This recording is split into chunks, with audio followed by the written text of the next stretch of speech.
Yes, we're back. What a weekend we've got to look forward to. The Hennessy to the All Brigade of the Coral Gold Cup, as it is now known, is the feature race at Newbury. If we get the go-ahead, freezing temperatures this weekend. As ever, Frankie and Joel are alongside me. And boys, we need to wax lyrical about last weekend because once again, a few winners were put up on this service.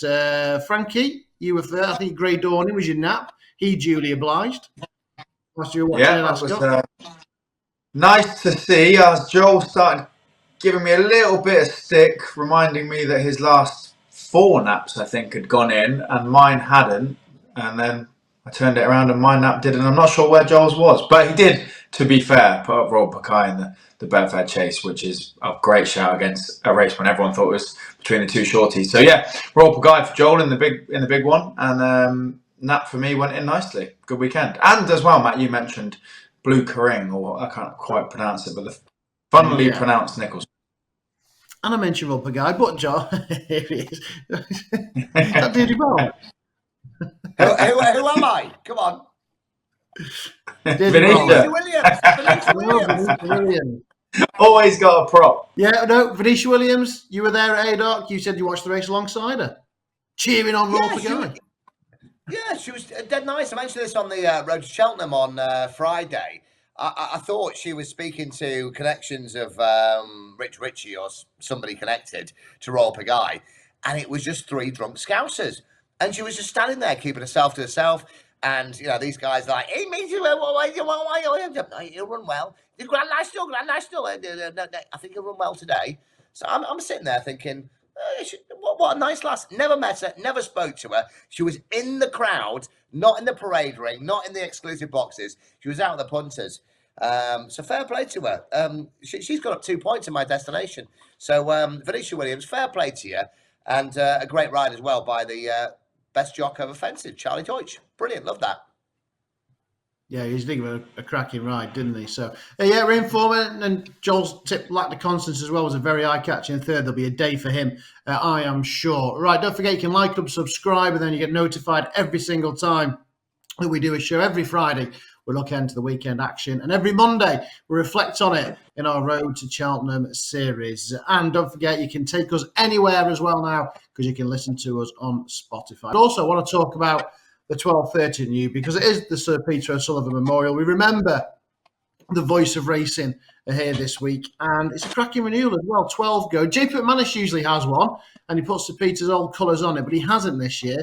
But another reason I want to talk about it is because, Frankie, is today Nassalam's day. Are you sticking with him, or are you jumping ship? Oh, I don't know. I said last time was the last time, didn't I? But I don't think it is the last time, because this is not actually the strongest race. I know he's got to carry 12 stone. Caelan obviously takes off 3, which helps a little bit. But irrespective of that, like, this horse won a Paddy Power Gold Cup at Cheltenham. It ran in that handicap on New Year's Day. It ran at Aintree. It ran in the Sefton 4th. Like, it's been running in better races than this. And obviously, it does have to carry top weight, but I just don't think the competition's as hot. And he really could win this race. This will be the last time I back him, but I probably will still have a few quid on, because there is a little bit of hope left for me. But there is another in the race I like as well, Capga de Lilly. We just mentioned Venetia being in good form, and she always targets a few at this meeting and likes to do well here.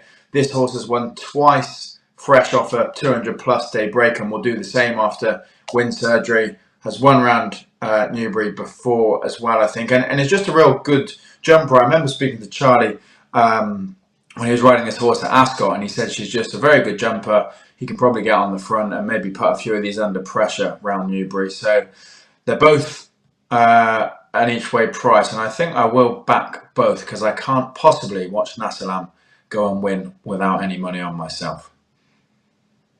Sticking with him a little bit then, but Cap Goodley, the main selection. Joel, what do you fancy here? I'll be honest with you, it was not a race that I had any interest in whatsoever. Killer Kane, I've fallen off a cliff with that horse. So I will just copy and paste Frankie. And I was texting Bumpty Bump. I have a bumper horse, which is a guaranteed winner this weekend. Moving on. The vital time. We've got a guaranteed bumper winner, but then we lost you. Right, that's certainly high in the suspense. Save it till the end. Right. Inchhouse's favourite, as I say, for John Joe. Obviously, very impressive last time out, and hopefully he can go close again. And Gooseman's interested, isn't he? 2 years off the track, comes back, wins a selling handicap hurdle. They threw him in here. Favourably weighted. I thought he was half interested in a price as well. Right, as you look at the Sir Peter O'Sullivan, we'll start with you, Joel, in the 140. A real good handicap hurdle over 2.5 miles here. Yeah, I love this. Love this. North Lodge off for 602 days. Earlier on in the week, and you'll give me updated prices, 25 to 1 into 10 to 1 this morning. I got on at 10 to 1. Alan King, Tom Cannon, the 6-year-old, was a very good novice hurdler. That January 2022 race beat Balco Coastal in that Grade 2 at Cheltenham. Normally, when you do the old Barney Curley thing and leave them off the course for a few years, you get a rating like plummeting. You got 2 stone in hand. Still rated 142. It's a very ordinary race this year, and I'm all over North Lodge. Alan King's not one to have a massive touch on it, and I'm sure that people have just looked at it and gone, yeah, you're seeing what I'm seeing. Best horse in the race, in my opinion. Jet powered, back over 2.5. I think will go well. But for me, with the money coming, if you got Shrewdies out there, North Lodge, I think this is a cracking bet this weekend. I would normally say fun bet to tick all the boxes. I think this is a cracking bet this weekend. 10 to 1 now, if you can get that, you've got to get on. Oh, it's into single figures, more money for North Lodge. Interesting, big fancy then for Joel. Yeah, jet powered, interesting. Takes up a bit of a chunk of the market there, Frankie. And say we've not seen him for 11 months. Yeah, he obviously was very well. You say very impressive. He looked very impressive when he won at Newbury, but nothing else that finished behind him has done a whole lot since. And when he was beaten back at Newbury, that was a pretty weak race as well. So there was a bit of chat around the favourite early on.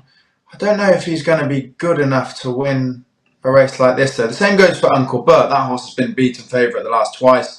They obviously think it's better than a mark of 125, but again, is it good enough to take a big step up and win this? I actually think the same as Joel. North Lodge, that entry form behind Three Stripe Life and Mai Tai. Mai Tai finished hurdling as a 145 rated horse, and Three Stripe Life was a very, very good horse as well. And I think if picking up where he left off, then has every chance. That's just the question. He obviously had an injury, he's had a long time off the track. Is he going to be fit and ready to go? We'll find out. But I'm willing to take that chance on North Lodge. Interesting then. Off the track for a long time and both keeping an eye on at North Lodge. Interesting. Right. I'm actually working with Ella tomorrow. And I texted her to check if she was working the Friday and Saturday. She said, yeah, see it tomorrow. Text her again, is North Lodge fit? Biscuits. So thanks, Ella. We're none the wiser. Absolutely nothing. Just two blue ticks on WhatsApp and nothing else. I thought you said biscuits. Yeah, story of your life, mate. Story of your life.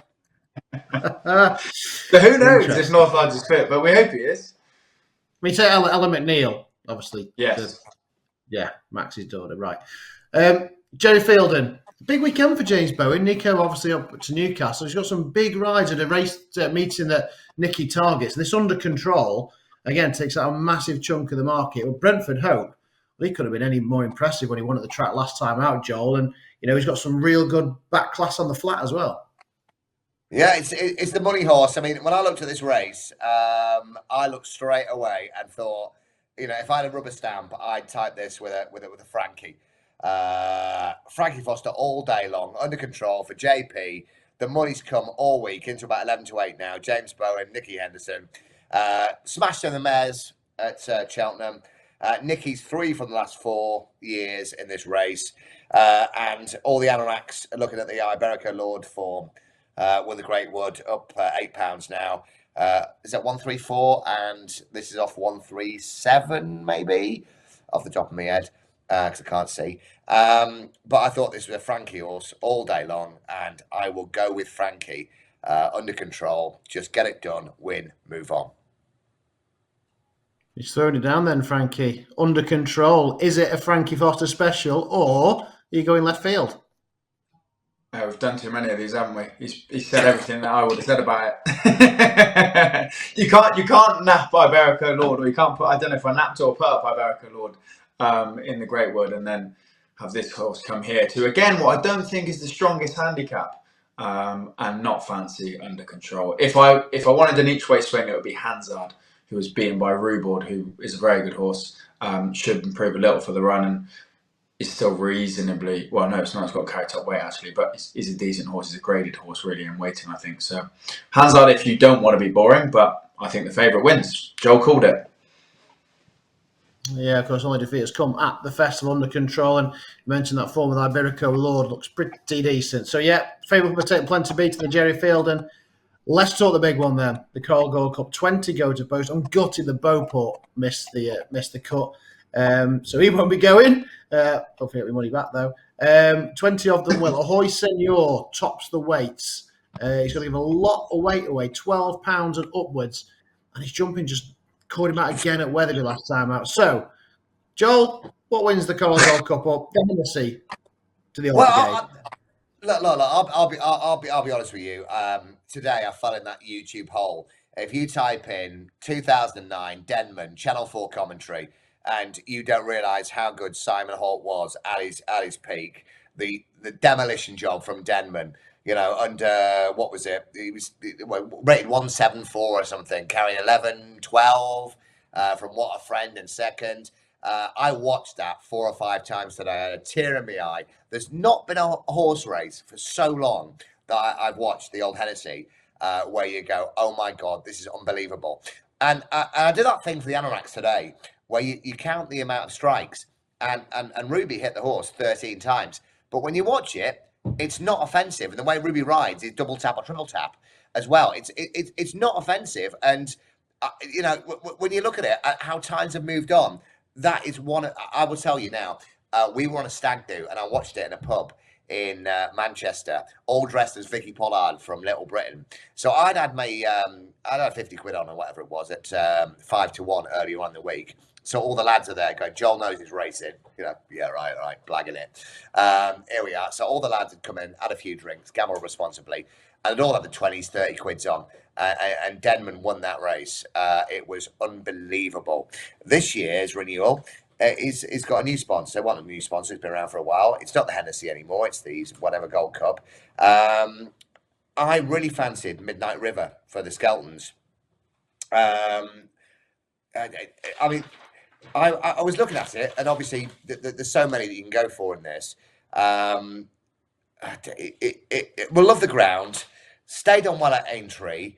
Has had the run, which has been really important with all of Skelton's horses, bar Protect Crab. But apart from that, I got it down to 2 horses. Midnight River was the number 1 choice, and the second one was Our Power, which Sam Thomas is obviously really keen on. But Adam Wedge is riding it, and you know, I will be honest, he's not riding at his best at the minute. We're recording this Thursday night. He was at was it Musselburgh or wherever it was today? He gave 3 shockers to horses. Another stable that he rides for, not in great form, but there's something going off there. So I came down to Midnight River. Probably if you can get double figures, I'm all over that. Thank you. Yeah, we did just lose you again there, but I think we got the point. Midnight River, the main selection, and Our Power in with an each way shout as well for Sam Thomas. So Frankie, 20 runners. It is the Hoy Senor with it being in there, so he keeps the waist down. But you know, it looks unreal. That's pretty much up to scratch. Yeah, I think it's decent. I really like Marla Mission in this, who I think 90% of people would agree he would have won at the festival if not coming down. He won his beginner's chase over 3. He was second in a grade 2 over 3. Maybe the 3 mile 6 at Cheltenham would have definitely stretched him, but I think 3 mile 2 will be the perfect trip for him. He's had a prep run over 2.5. John McConnell seemed very confident on the call he did at the Newbury Gallop this morning. I think it's been the plan. It's all systems go. Ticks a lot of boxes, and I reckon he's got a very, very good chance. Yeah, Marla Mission, yeah, he must have as well. Yes, Joel. In what decade did John McConnell have last winner? Of this. No, just No, in in general. It's like 58. I was gonna say he's never won this, but yeah, his last winner came. He's not a winner. He's not a winner for ages. You know. Yeah. Last time I pulled was last time John McConnell had a winner. 50 days. When it turns around, 41 Joel. money. This is when it. What? This is when it turns around. Could you give a Hoisin a chance? Not in the way it jumps. Put a few under pressure if he gets going on the front. Don't think it's impossible. Well, a Hoisin is a brilliant horse, but it just puts a shocker in every time I back it. It decides that it doesn't see the fences. Or doesn't see anything in front of it. It just decides to plow through. I'd give a Hoisin a chance. I think. I would as well. But if it was Gaelic Warrior, it'd plough through him and win 40 lengths on the bridle. Right? It's not Gaelic Warrior. It just jumps like a pig. You can't trust it. All right, mile a mission then for Frankie, Midnight River for Joel. Before we move on, though, we need to hear from a man riding in this race. It is, of course, our ambassador, John Joel Jr. He's on board Monbeg Genius, the third at the Cheltenham Festival last year. Looks pretty decent now with Corrick Rambler out in front, winning the Grand National, and two-time Grade 1 winner, fast or slow, back in second. Let's hear then from John Joel Jr. on the chances of Monbeg Genius in the Coral Gold Cup. He went to Newbury for the gallop last week and everyone was very happy. Just hopefully the ground is on the slow side and, he's only got 10.6, which, from his form from Cheltenham, would look quite nice. Hoisin is keeping all the weights down. So I'd be looking forward to him, but it does look quite a strong race. I think in Hennessy's the last 4 or 5 years, I think it's very hard to pick a winner. There's plenty of them in there that you could make a case for. So I'm not sure I'd be swapping him though. Yeah, it sounds like he's in with a squeak then. That form, as I say, Cheltenham looks pretty decent and clearly an excuse for Ascot. Right, boys, that's out of the way. We go back down to 2 miles for the lucky last at Newbury, the Jim Joel. Only 7 go to post here. Master Chewy, impressive at Aintree, then bumped into Jello. They were miles clear of the rest. Can he get back to winning ways? The market suggests so for Nigel Sam Twiston Davis, Frankie. Can't get too carried away. I'm going to back Elixir the Nuts each way if he stays to the right side of an each way bet. Freddie Jingle or Gingle, I always forget which way around it is, takes off 5, and I just think you've got to catch this horse right. And he was in great form when winning the Holden at Exeter. He doesn't really want to go much further than 2 miles. Every time he's up to kind of 2 and 2.5. I think he's better around 2. He's come second to Fernando Civola before at Newbury, so he's ran well, and Fernando Civola was in great form that day. Again, I'm going for a lot of horses towards the top of the weights. He carries 12 stone 1, and obviously the highest rated in the field. But I think Freddie's 5, and the fact he's in good form, and Newbury suits, I'm going to go with Elixir de Nuts. I can't believe I've got to go to Joel. Frankie, Elixir de Nuts. Let the gags commence. This is it. Honestly, and surely that's not the right pronunciation of the horse anyway. That should never have got through.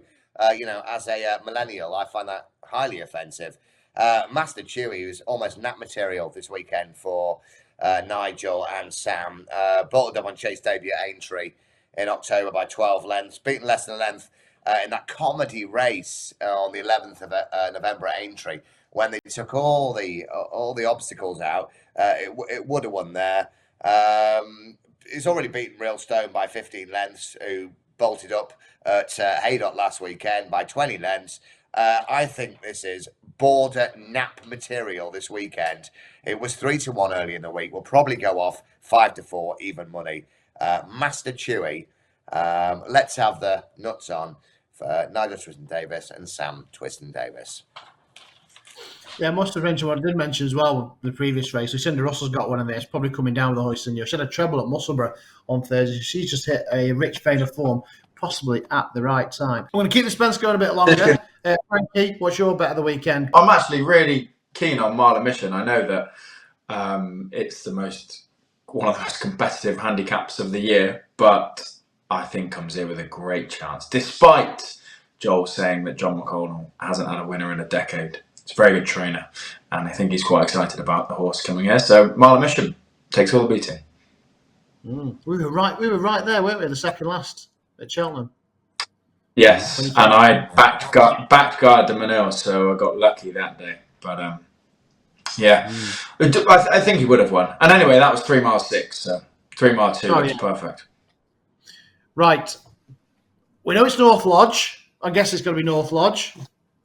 But what has Bumpety Bump said? That's what we want to know. Oh no! You want my best bet first, don't you? My best bet of the weekend. 2 o'clock Saturday, Fairy House, Whiskey Wealth for Terence O'Brien. And Mikey O'Connor, as we know, claiming the 3. He's a fantastic jock. There's not a bad jock in Ireland, let's be fair. Look, I've watched this race back so many times. He was a length ahead at the last at Fairy House in April, getting the better of Dino Blue. He's a length ahead there. I am convinced, when people go, we can never know. I was convinced he was beating Dino Blue at that point. It was the even money favourite for JP. I'm convinced he would have won. He was off 125, he's up £2. Ran at Cork, was it a couple of weeks ago, from the front and given one of those Irish specials where you go from the front and you give up once you're headed. Right? I am all over this weekend. We are 4 from 5 on the naps. I've no prices in whatsoever. Whiskey Wealth in the 2 o'clock on Saturday at Fairy House. He's 7 to 1 at present. Oh! Fill your boots! Fill your boots, lads! Fill your boots! You know what? I just look, Frankie. I just look at that picture there, and I just see Whiskey Wealth. Oh. What, Joel? Yeah. 3 words. 3 words. Actually, it's only 1, but yeah. All right, then. Brilliant. Red wine wealth. Could be a good weekend then. North Lodge, Whiskey Wealth, you like. But I ask again, what has Bumpety Bump said? He's put guaranteed winner, pal, this weekend. Sunday, Fairy House in the bumper. He should put Petit. I think it's Petit Secret or something. Fell in P2P debut, cruising 2 out. Fill your pants. Bump, bump. Bumpity bump, bumpity bump, bumpity bump. In at the park. Right. Any prices? No. Petty Secret. Is it Petty Secret, is it? Where are you looking? Fairy House. Sunday. On Saturday? Oh, Sunday. Sorry, On Matt. Saturday, is it? No, Matt's got one. Yeah. There we are. Petite Secret. Fell in a point to point 9 months ago. Yeah. Yeah. There we Bumpity are. bump. Stick it. Petty Secret. It's not a Petty Secret anymore. To be fair, I'll be honest with you. When I'm talking about something and going, fill your boots with this one. This is not one to fill your boots with. But at the same time, we put up that Sam Thomas horse and whatever. And I'm saying, don't back these horses in bumpers because, have you ever been in a parade ring where everybody out the 10 runners thinks that they've got the next big thing, the dream is alive, and there's people piling in at 50 to 1, 6 to 1 for a horse and whatever. It's all about it. But this lad that I say works with me, we just call him Bumpety Bump. He specialises in bumpers, and that's what he does. And he's got his contacts and phones around and does whatever. And this is probably one of his worst because it's a Mullins horse. There's only one. He has got 3 in the race though, so you never know. Depends what the market does, but if Mullins has got 1 in the race and it gets hammered, then it's going to be odds on, isn't it? But if he's got 3 in the race, then we'll see. Interesting, right. I've left you plenty to go out there this week. And don't forget, join us Monday. We'll reflect on all the action and we'll have a good look at the champion hurdle as well. Obviously, Constitution Hill back. And hopefully we'll see Imperi pass in the Hatton's Grace as well. Could he lay it down to the champion? But a big weekend to look forward to. Hopefully it beats the big 3. And we will see you Monday. And as always, please gamble responsibly.